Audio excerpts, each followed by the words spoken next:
How we doing today, good people? All right.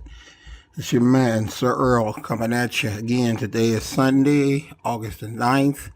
A month is flying past. Before we know it, it will be in the new year.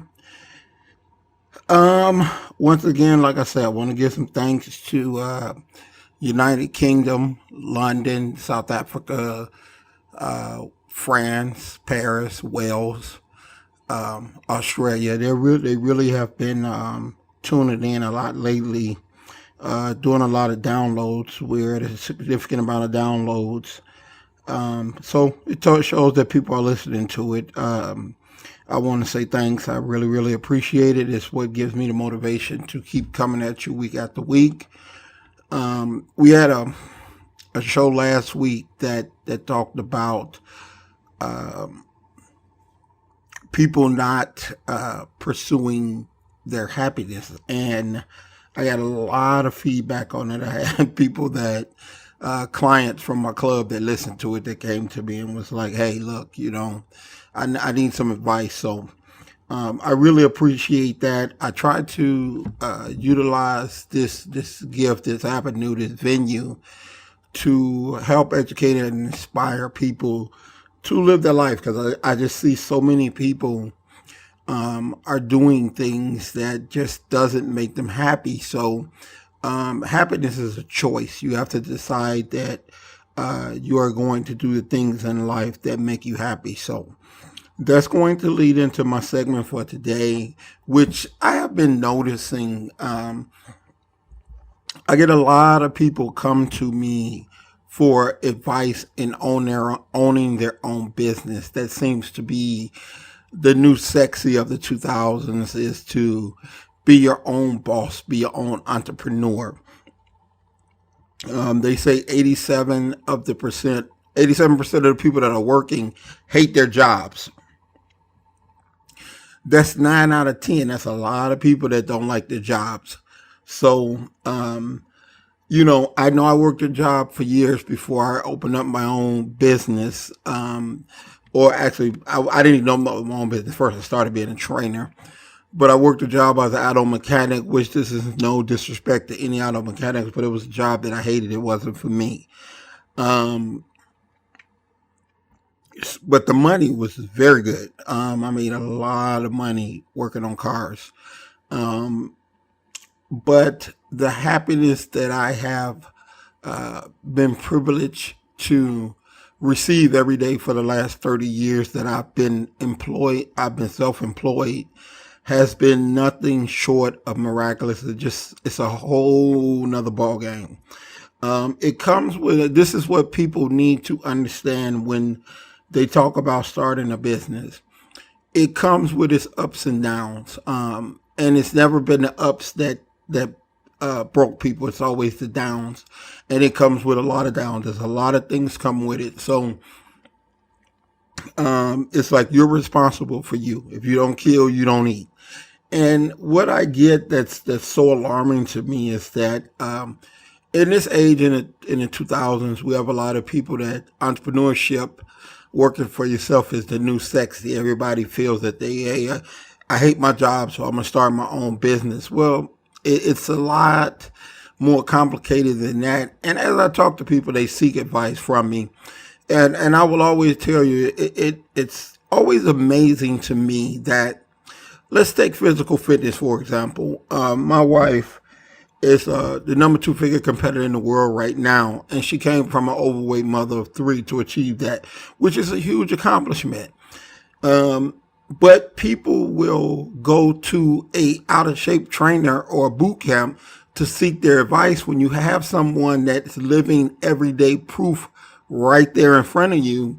But you think that this fat, well, I got in trouble for calling people fat, but you think this overweight, flabby person, because they drop 10 pounds, you will follow what they say before you follow what somebody has endured the whole journey from losing weight to toning up to getting in shape to being on stage, being judged by professional judges.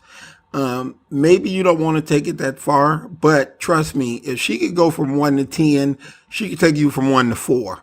And I find that in business is that I talk to people and they'll ask me my advice on business, and inevitably, and that's why 90+% of the businesses go out of business within the first couple of years, is that everyone thinks they're smarter than you.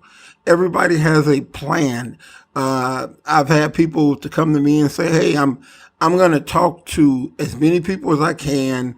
That way, I don't make any mistakes, and there's no chance of me failing. You'll fail probably faster than anybody else."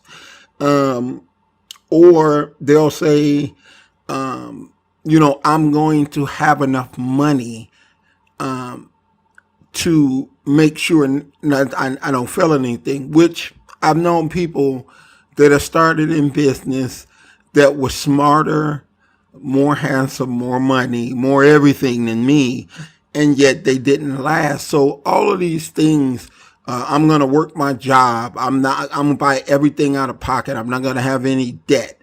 All these plans that you have for business, you think you're the first one to think them up? No, you're not. And it didn't work for them. Chances are it's not going to work for you. Most people that come to you for advice on business, they have a ulterior plan.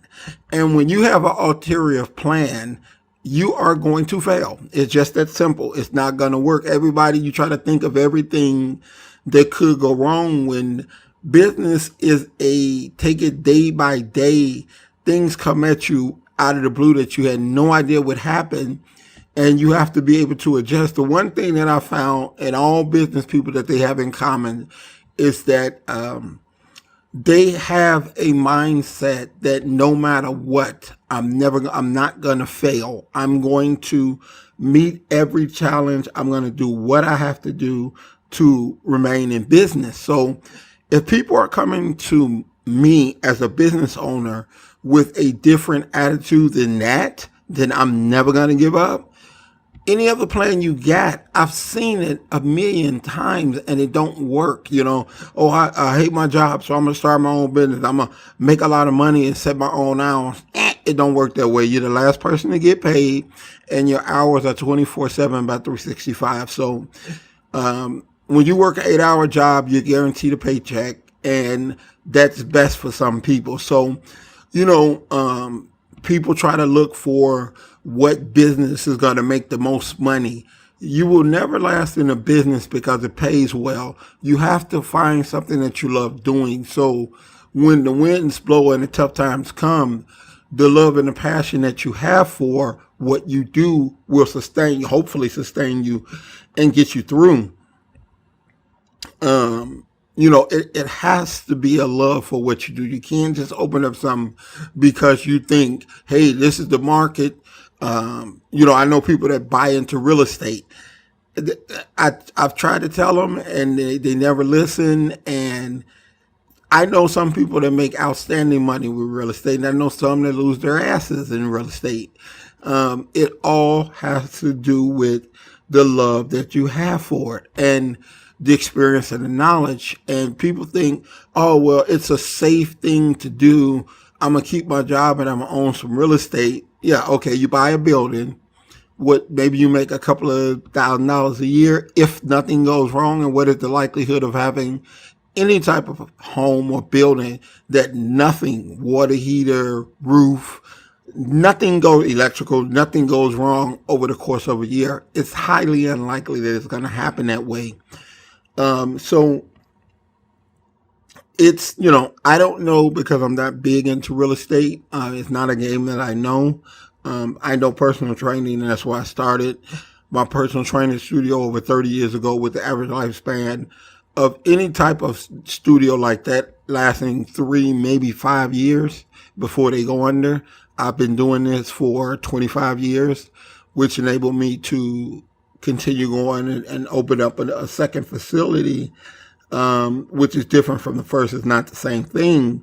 It's an open gym. So it led me to know enough to know I can make that work. And it's been a lot of work. We ain't even open yet, but it's been just enormous amount of work. And that's another thing. People They don't want to sacrifice. They want everything that they want, but they don't want to give up nothing in return.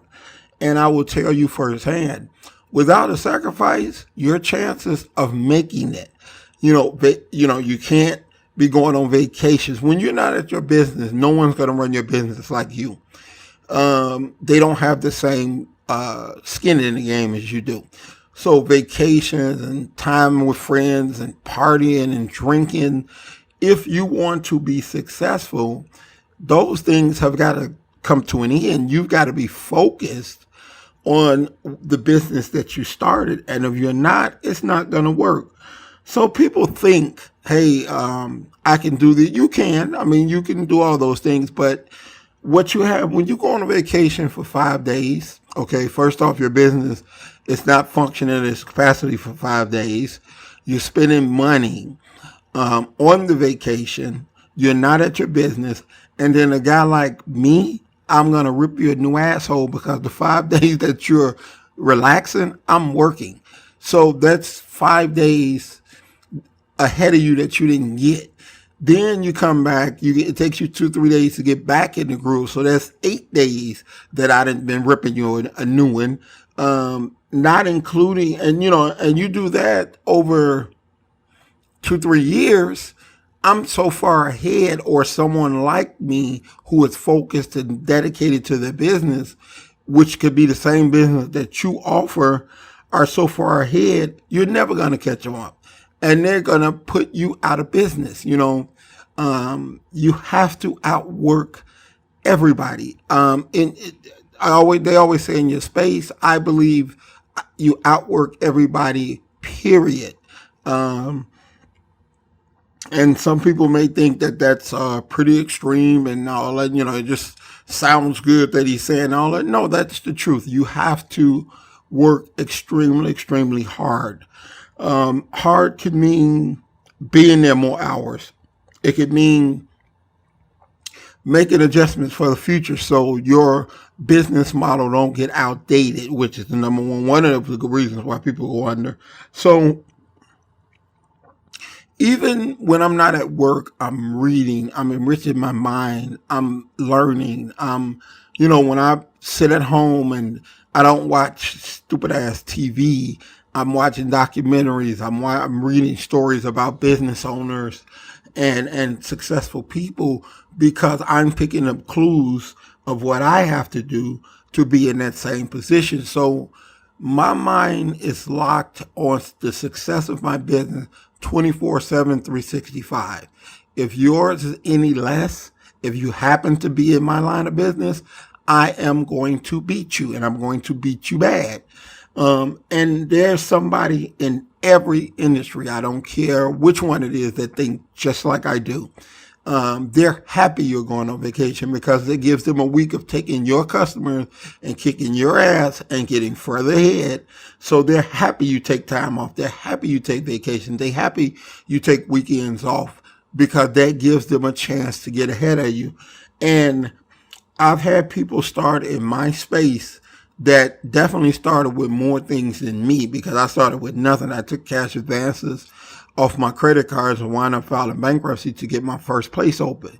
But yet I've been in this industry 30 years, and I know people that have started out with a lot more than me: education, money, connections, ties, all those things.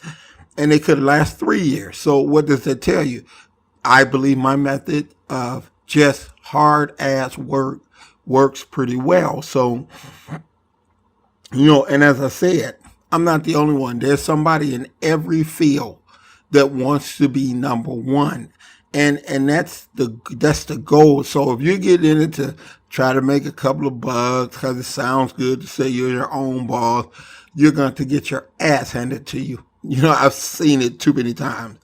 So I am a definitely believer in entrepreneurship, but I'm also a believer in working for people. I'm a believer that maybe you should go to the service.